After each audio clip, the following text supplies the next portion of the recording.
इस वीडियो में हम आयुर्वेद के बहुत ही महत्वपूर्ण विषय क्षार कल्प के बारे में चर्चा करेंगे, जिसके अंतर्गत हम क्षार कल्प के परिचय, परिभाषा और निर्माण विधि के बारे में जानेंगे। इन सभी विषयों को अच्छे से जानने और समझने के लिए वीडियो को अंत तक जरूर देखिएगा।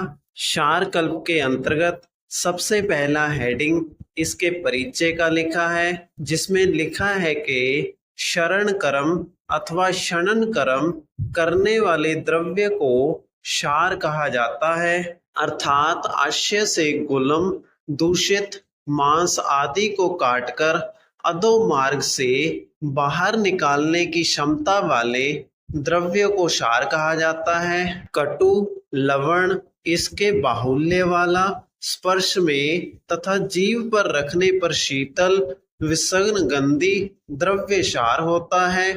काष्ठ अथवा खनिज आदि द्रव्यों से इस प्रकार का क्षार निकालना ही क्षार कल्प है। अब हम इस परिचय के पैरे का अर्थ जान लेते हैं। जो औषधि हमारे शरीर में मौजूद आशयों अर्थात ऑर्गन्स या अंदरूनी अंगों से दूषित कणों को निकालकर अधोमार्ग अर्थात गुदामार्ग या यूरिन के रास्ते से बाहर निकालने की क्षमता रखती है, ऐसी औषधि को क्षार कहा जाता है। क्षार औषधि का स्वाद कटु और लवण रस वाला होता है। क्षार औषधि को जीवा पर रखने पर शीतल अनुभूति होती है।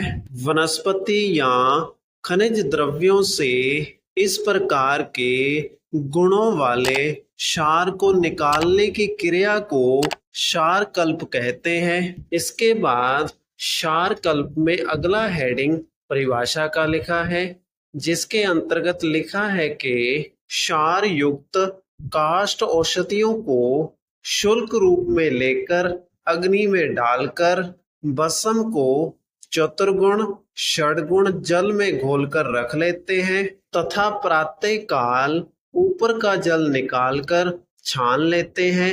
कई बार छानने के बाद इस जल को उबालकर घन द्रव्य को सुखा लेते हैं, जिससे श्वेत वर्ण का क्षार कल्प प्राप्त होता है। अब इस परिभाषा के अर्थ को जान लेते हैं। सबसे पहले क्षार बनाने योग्य वनस्पतिक औषधियों को सूखे हुए रूप में लिया जाता है। इन वनस्पतिक औषधियों को छोटे छोटे टुकड़े कर अग्नि पर जलाकर भस्म बनाई जाती है। इस भस्म को 4 गुना या 6 गुना जल में घोलकर रात्रि भर के लिए रख दिया जाता है।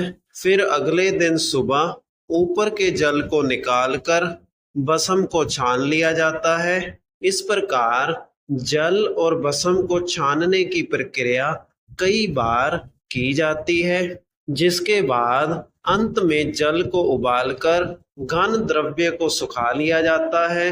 इस सूखे हुए श्वेत वर्ण के चूर्ण को ही क्षार कल्प कहा जाता है। इसके बाद अगला हेडिंग क्षार कल्प की निर्माण विधि का लिखा है, जिसके अंतर्गत लिखा है कि सर्वप्रथम क्षार युक्त अपामार्क, पलाश, स्नूही आदि वृक्षों के पंचांग को सुखाकर एक लोहे की कड़ाही में रखकर निवात स्थान पर अग्नि पर भस्म बनाते हैं या षडगुण जल में इस भस्म को घोल लेते हैं तथा दोनों हाथों से अच्छी तरह मसल कर छोड़ देते हैं। रात्रि पर्यंत या 3-4 घंटे तक इस जल को शांत स्थिर रखते हैं। अब ऊपर से जल नितार लेते हैं। इस नितारे हुए जल को 3 तह किए हुए वस्त्र से 22 बार छान लेते हैं। इस छाने हुए वस्त्र को अग्नि पर उबालते हैं। जब जल पूरा भर जाए तो पात्र को खोर्चकर श्वेत वर्ण क्षार प्राप्त कर लेते हैं। अब इस निर्माण विधि को समझ लेते हैं। सबसे पहले क्षार बनाने योग्य औषधियों जैसे कि अपामार्ग, पलाश, स्नूही आदि वृक्षों के पंचांग को छाया में सुखाया जाता है। इन औषधियों को सुखाने के बाद लोहे की कड़ाही में रखकर निवात स्थान पर अग्नि पर चढ़ाकर इनकी भस्म बना लेते हैं। इस प्रकार बनाई हुई भस्म का रंग सफेद होता है। इस भस्म को भस्म की मात्रा के 6 गुना मात्रा के बराबर जल में घोल दिया जाता है। अगर भस्म की मात्रा 10 ग्राम है तो जल की मात्रा 60 ग्राम लेकर उसमें भस्म को घोला जाता है।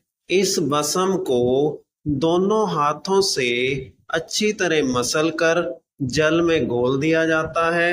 अब इस मिश्रित जल को पूरी रात्रि के लिए स्थिर रख दिया जाता है और अगले दिन सुबह जल को नितार कर अलग कर लिया जाता है। इस नितारे हुए जल को 3 तय किए हुए वस्त्र से 22 बार छान लिया जाता है। कपड़े से छानने के बाद प्राप्त हुए भस्म के भाग को अग्नि पर या धूप में सुखाया जाता है। अग्नि पर सुखाने से यह श्वेत वर्ण की क्षार पात्र में बन जाती है, जिसे बाद में खुर्च कर निकाला जाता है और किसी पात्र में सुरक्षित रख लिया जाता है। इसी के साथ हमारी आज की वीडियो का विषय यहीं पर समाप्त होता है। अगर आपको वीडियो अच्छा लगा तो वीडियो को लाइक करें और इसी प्रकार से आयुर्वेद से संबंधित वीडियोस प्राप्त करने के लिए हमारे चैनल को सब्सक्राइब करें।